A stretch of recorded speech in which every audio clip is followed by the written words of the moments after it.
Let me just start off by saying this. Got Cam coming for my all-time rushing title. Lamar getting a double, triple every other week, it seems like. And in about another year or so, all my records will be obsolete. So let me just put that out there. But Lamar in his third year, he's just scratching the surface on how good he can be. And, his potential and his ceiling is so high. I think every week for him is a learning experience, and he's just continued to get better and better in his role as the quarterback of the Baltimore Ravens. But when I think about my third year, even though I was sidelined and injured with a broken ankle, I was challenged by Dan Reeves to learn to match fronts with coverages. And even though I wasn't getting the physical reps, I was getting all the mental reps. And thank God at the end of the year, I was able to come back and help my team, who was, I think at the time, maybe we might have been, 4-8. Have a good, completed, and have a subpar season. I think we finished 4-1. So I learned a little bit. I felt like I got better, but ultimately I didn't maximize my full potential that year, as Lamar Jackson is doing right now. And Lamar, every game is crucial for his development. I think he's getting better and better each and every game, and I think he's understanding more about the game, which is very important. When you're so young, you can pull and pick and choose, how you want to go about your growth, what you want to learn, what you want to get better at each and every day. And I think Lamar is taking advantage of that, and still got to give credit to the coaches around him, the Greg Romans and James Urbans, who's in that quarterback room every day, helping this man develop and understand, what he needs to get out of the scheme and how they can be effective each and every Sunday. So, this guy's just getting better. He's going to continue to get better. He's going to shatter every record in the record books from a mobile quarterback standpoint. So Cam and we really going to have to look out if Lamar can stay healthy. I'm gonna give Lamar an A, because Lamar was 16 to 27 for 186 yards and a touchdown. Because I know somebody got an A, Mike Vick. That's funny. Skip, Yeah. what did I do? What am I talking? What? What? Skip, guys, look, Lamar, there's no question about his legs. He's probably going to be a guy, Mike, and as you mentioned, if he can stay healthy, he's probably going to rush for 7,000, 8,000 yards for a quarterback, and I don't believe that's going to be touched anytime soon. But in order for the Ravens to take the next step, he's going to have to become more proficient at throwing the football. And if we look at him come playoff time, Mike, it's always that aspect of his game that lets him down. He runs himself into a lot of problems when he doesn't have to run out of the pocket. Sometimes you need to step up, but it seems to me he's always looking to belly and either get left or get right. But the problem is with that, Mike, and you know this, playing the quarterback position, when you scramble to one side of the field, you've already reduced the other side of the field because you're not going to throw it all the way back across the field. So and sometimes, Lamar, you're going to need, instead of bellying, going left to right, step up in the pocket. You don't always have to try to use your speed, athleticism, to get round, because once you do that, you cut down on half the field. He can still get better. That's the aspect of the game I would like to see him get better at. And there are throws that you see him make, like, okay. And then you come back the next time, like, bruh, just slow it down. You got more time. I like to look at it like this. When you're on television and you're reading the prompter, the lady would always tell me, Shannon, you have more time than you think. Slow down, Lamar. You have more time than you think. Just slow it down. In order for the Ravens to get to where they need to be, he's going to have to become more proficient at throwing the football because his legs are there. He's a GOAT player with his legs. Now, if he can just get 70, 80% of that throwing to get with those legs, the Ravens are going to be tough to deal with. You want to respond, Michael? Yeah, in regards to what Shannon just said, I was thinking, for one, durability is going to be so important for Lamar.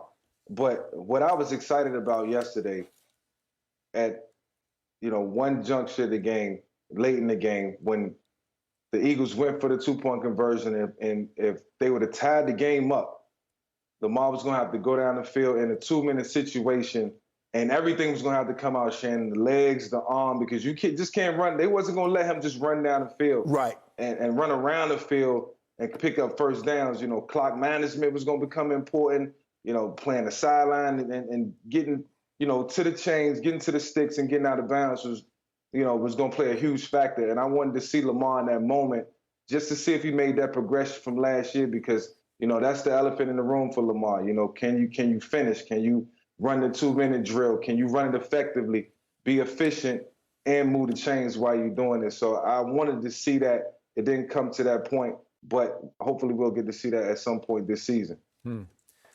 So, Michael Vick, I appreciate the humility with which you discuss this young man because I know how much you like him, how much you've mentored him, how much you believe in him.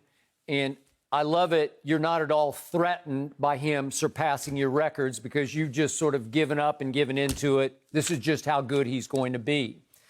I want to defend what you had done at an early point in your career. You had gone to Lambeau Field and pulled off a win in a playoff game. And that's something Lamar has not yet done. Nobody had ever done that before. Hey, how great was that? And again, it wasn't like you threw for 1,000 yards, but you threw for 117 and ran for another, 64? And you won 27-7 at Lambeau in a playoff game. That was after which year? Your second year? Second year. Yeah, okay. So just to your credit, you did do that.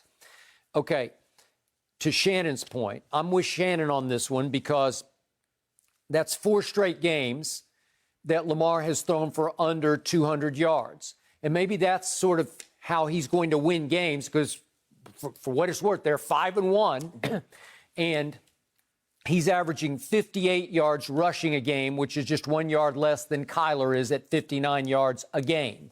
So he's 189 yards passing. But I want everybody to remember that as Michael Vick developed in this league, he had 12 games of 300-plus yards passing. He had 2 games, Michael Vick did, of 400-plus yards passing.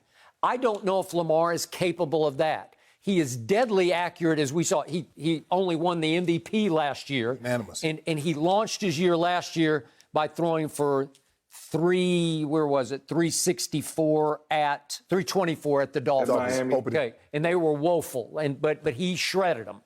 Okay, so just remember that back on November 15th of 2010 on Monday Night Football, Michael Vick just lit it up in a way I don't think anybody's ever lit it up on Monday Night Football. Do you remember that one, Shannon? Yes. No doubt. Lord have mercy. He threw for 333 and 4 touchdowns against Washington. It was at Washington. Mm-hmm. It was raining. Yeah, and he ran for another 80 on 8 carries. And he ran for 2 more touchdowns. So it's 6 touchdowns. Again, off the chart performance. So Michael, can you see Lamar developing the ability to throw for 300 the way you did as your career began to mature? Skip, I'll say this. That was in the latter years of my career. That was late. I had Andy. Yep.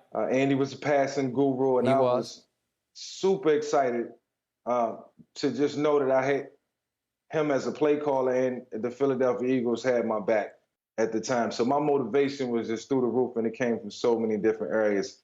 You know, as I recollect back to when I was younger in Atlanta, I would love to try to go back and recount those days and see how many 300-yard passing games I had when I was running a West Coast system and just trying to cater to the system in whatever way I could. You know, the system wasn't for me. I did the best that I could. But I will say this. I looked at Lamar's stats yesterday, and I glanced at the TV, and I remember telling my boy, you know, Lamar's going to have to progress in the passing game. I seen he only threw for 160 yards, and I'm like, you know, on average as a quarterback, you want to be 200-plus every game. If you pass for 180, you know, you probably had a significant amount of rushing yards. I know, speaking for myself, and the total yards was up there, but you know, you move the chains in the passing game. I always felt like running the football just took a lot of energy away from me. Yep. If I did it early in the season, later in the season, I felt the effects of it. And I just wanted Lamar to progress in that fashion so that, you know, as time goes on, he becomes more of a threat passing, just like I know he can become as he is as a runner. And when that balances out, he'll be even scarier. So it's a lot of work to be done.